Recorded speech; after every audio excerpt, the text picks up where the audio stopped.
He's waking up. Yes, Highness? No, sir. You're safe. Likely just a bolt from the plasma storm startled you awake.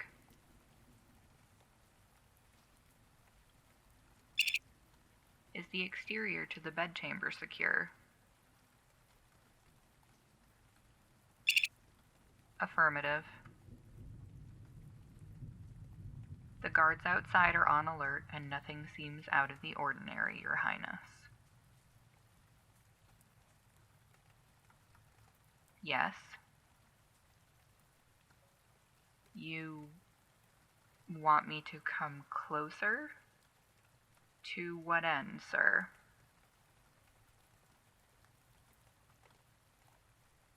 No, sir.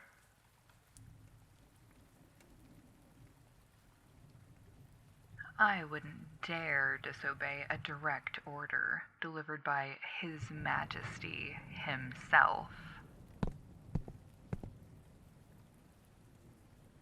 You keep me from my proper post by the plasma cannon at the porthole, Majesty. With all due respect, I have to ask, what exactly... Indeed. It was a bit disrespectful. I'm merely trying to do my job and protect you whilst you slumber.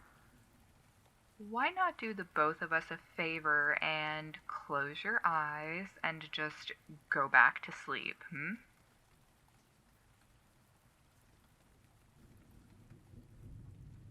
Remove my helmet, you say? Your Highness, we're not meant to...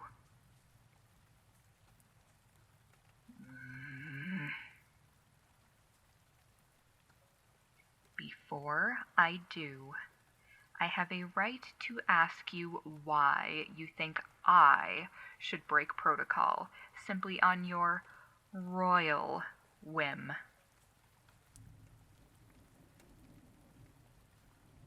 You recognize my voice. Our uniforms and armor are the same regardless of our gender, Majesty. Height differences aside, I'm just one among many. I am of no great significance.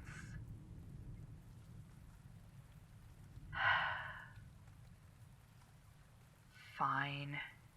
As my lord wills it, so shall I obey.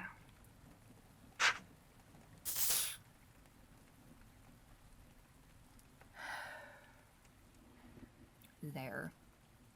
Happy? May I put the damned thing back on now? Getting flustered. Programmer above, of course I'm not.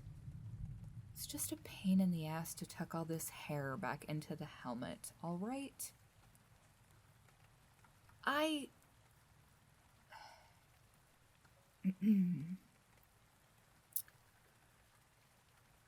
have spoken most improperly in your presence, Your Majesty. My apologies.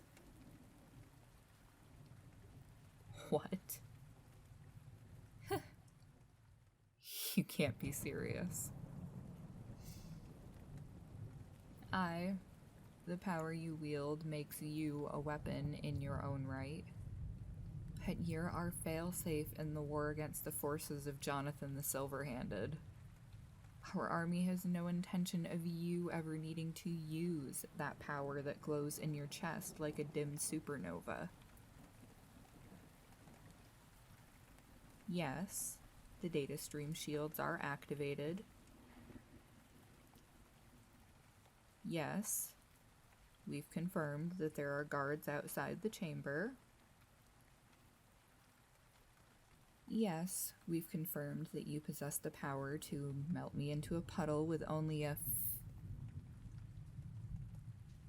Ha ha, Your Highness.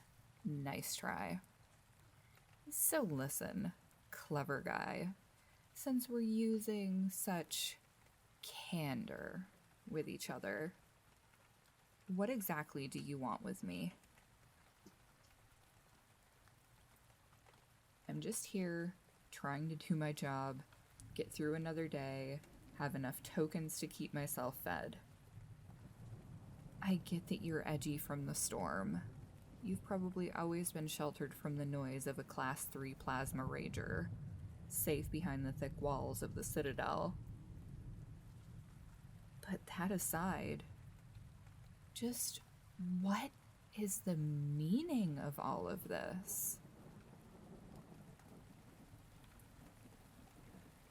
Yes, I grew up outside the walls of the Citadel, in the wilds, before the last sectors of it were overrun by the sweep of 3086 and everyone was forced to move closer to the locus of the city. You're still stalling, Highness, with as little respect as I have left to muster. Please, get to the damned point. You know what? Why not? This night can't possibly get any stranger than it already has. Fine. I'll tell you a bedtime story if it means you'll shut up and go back to sleep.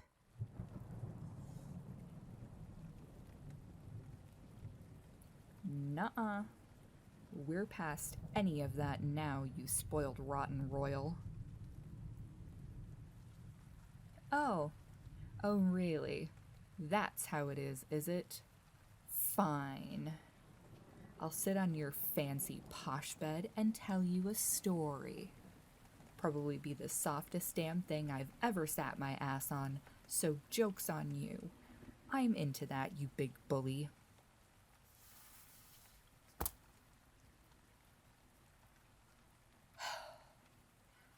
I swear to the programmer, if you ask me to take off my armor and get more comfortable, I'm going to bonk you with my Thunder Lance. Don't. Nope. Don't you say it, or I'm definitely not going to share any memories of life outside the walls with you.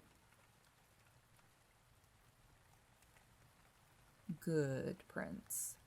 Now hush, and let's get this over with.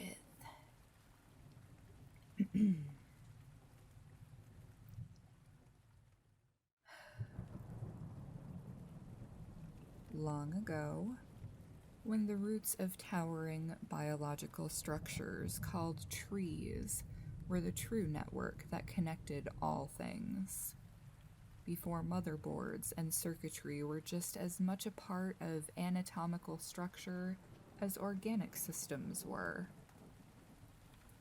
The world was a very different place. The world around us now is loud, forever filled with noise, even with the crackle of CPUs that's become largely background sounds we're accustomed to. But it wasn't always so. The world still contained noise, but it was not made up of noise. Parts of the world, like the wild, were peaceful, serene places. Water ran and pooled naturally. It didn't need to be harvested, processed, or derived from other sources. It merely existed. In streams whose beds were covered in water-worn, smooth pebbles that wouldn't hurt your feet to step upon. In lakes and ponds, filled with other organic creatures and flora. The sky was lit by a distant star that warmed the surface of the planet in a cycle that everything adapted to. Now we dwell in perpetual twilight, where the only change to our gray sky is the occasional brightness from a plasma storm. But enough of the differences. You've heard the old fables as much as I have. Something interesting I witnessed as a child.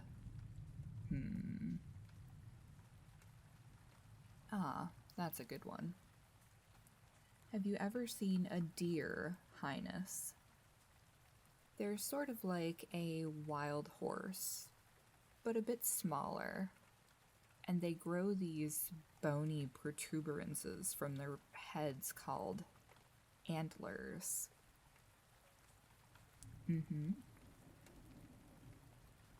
Quadrupeds, with short brown hair all over their bodies, and hooves where feet should be.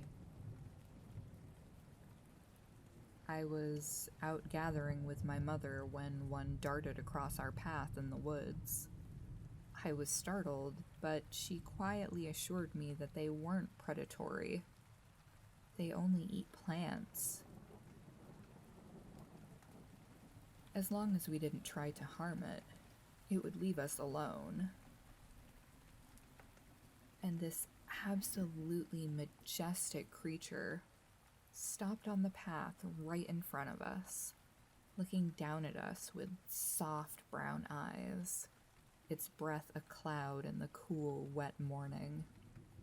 You could see the musculature in its powerful legs, and its long ears twitched as it took a moment to assess us. I was probably only 7 at the time. I was captivated by it. It was so beautiful. After a few seconds of staring us down, it huffed and trotted off into the forest. I only ever saw one on a single other occasion after that. Highness, what are you... Really? You fell asleep, and now you're clinging to my arm like it's a comfort item. I guess my voice is soothing in its own way. Is that why you recognized it, maybe? I'm posted in here at the cannon so often that I tend to sing to myself while I'm on guard. That must be it.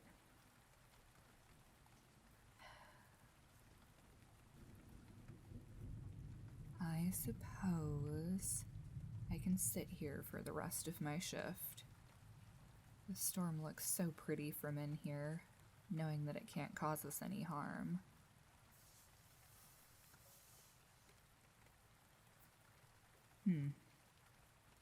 This bed really is the softest thing I've ever sat my ass on. Spoiled, rotten royal.